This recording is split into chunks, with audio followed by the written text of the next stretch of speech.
Hey guys, I hope y'all are having a great weekend so far. I just wanted to share a couple wins with you. Last week I talked about this, but Avery getting baptized was a big win. And this weekend we have Reagan Clark who's getting baptized, and she is in 4th grade. She usually comes to the 11:45 service, but I got to meet with her and meet with her family last week, and just talking to Reagan a little bit about what baptism means and why she started asking questions. And she talked a lot about how her mom got baptized last Easter and that she's seen a change in her mom, and that made her start asking and wondering about Jesus. And I thought that was just really neat. And so Reagan and her sister, who's in middle school, are getting baptized this weekend by her mom. And I think it was just like a neat picture, just even for you all as small group leaders. It's why we talk about not only do we want to connect to the child, but we also want to connect to the parent. And because of that mom's decision, like, she gets to pass that faith down to her kids, and it transforms their whole family. And it's just such a neat picture. So I thought that was a big win. I think that our One at a Time series has been a huge win for our children's ministry and our church as a whole. I've gotten so much great feedback from parents and from you all, just how it's been great to hear the sermon and then also get to teach that in your small groups. Parents being able to have better conversations because of it. So I'm excited that we'll get to do those all-in series more throughout the year.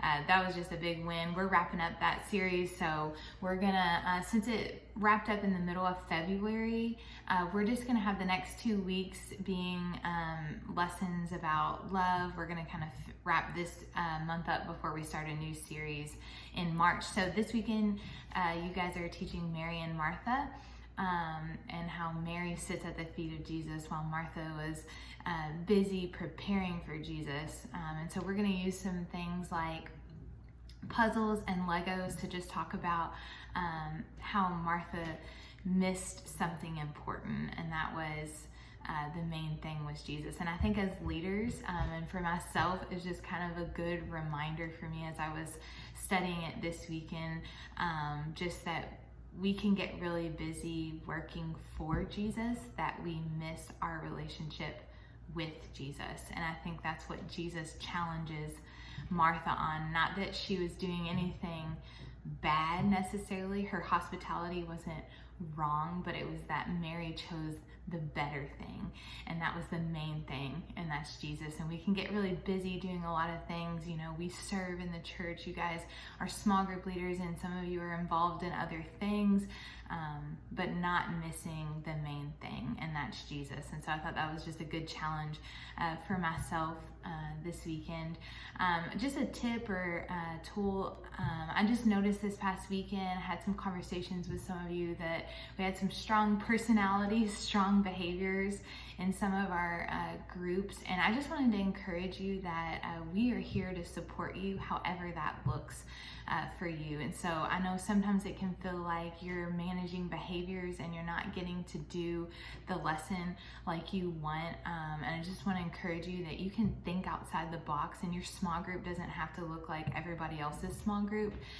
If there are ideas or things that you have that would work better for your group, you have the freedom to do that. If you're not sure what to do because you feel overwhelmed with some of the behaviors or things that are happening, please reach out to me. It's something that we can talk through, brainstorm together, figure out something that will help in your classroom. I know in 5th grade, they like to stay in the chapel after large group and do their lesson in there because there's too many distractions in their small group. And so they split off, girls and boys, in the chapel space, and they do their small group there.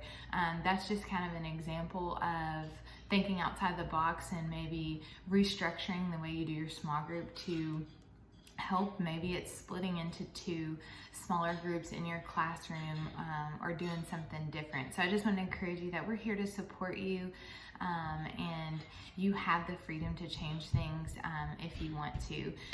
Just a couple reminders, we are gonna do a new song this weekend, Waymaker. So a lot of you guys already know that song. We sing it at church, and we're gonna get to do it with the kids, but just a more upbeat version, which I love because now parents and kids can sing it in the car or at home together.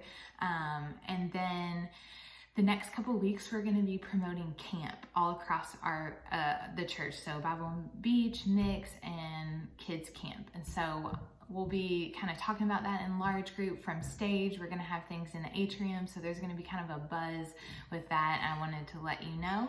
And also we have breakfast and a gift for you outside of the check-in room this weekend because we want you to know how much we appreciate you and how much you are loved. So I hope you guys enjoy the rest of your day, and we will see you all tomorrow.